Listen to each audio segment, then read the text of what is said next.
Well, hello everyone. Welcome to another physics demonstration courtesy of University of North Texas Physics Department with the courtesy of the Physics Demo Room. My name is Corey Nook, and today we're going to be talking about conduction.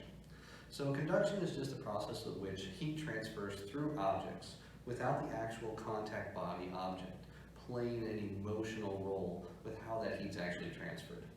So what we actually have today is a little demonstration called the Amazing Ice Melting Blocks. So what I have in front of me looks like two exact identical blocks, but in reality they're a little bit different. One, if you kind of hear, seems a little hard, and the other one has a different sound when I hit it.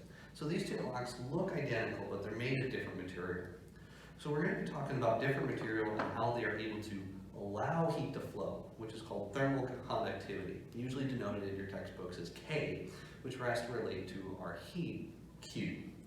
Now, a high conductivity means that heat's allowed to transfer fast and allows to go from one object to the next. And a low conductivity means that it will resist and be a good thermal insulator, versus the high conductivity will be a good thermal conductor.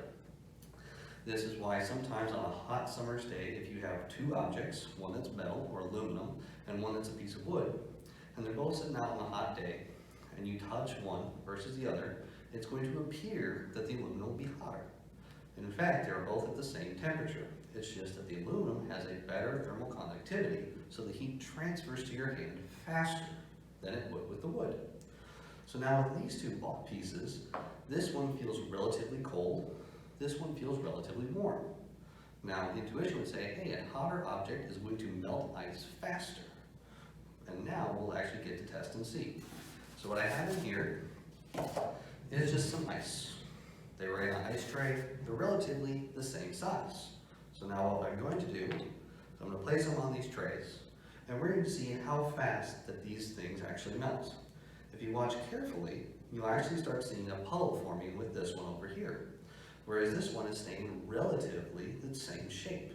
And this one started to build and have water collect very quickly. This demonstrates that this one, even though it felt cold, is actually a better thermal conductor. That's because this one felt cold because normally in this room temperature, except this is Texas during the summer, so it might actually be hotter than a normal person's body temperature of 98.6 or 98.3 degrees. So as you can see here, already within like 30 seconds, this ice cube is about half its size, and this one hasn't really changed at all.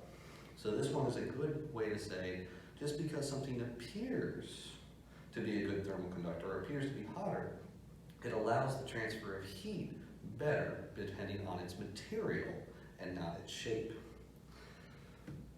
Well, that's all for this demonstration. Thank you for watching and have a wonderful day.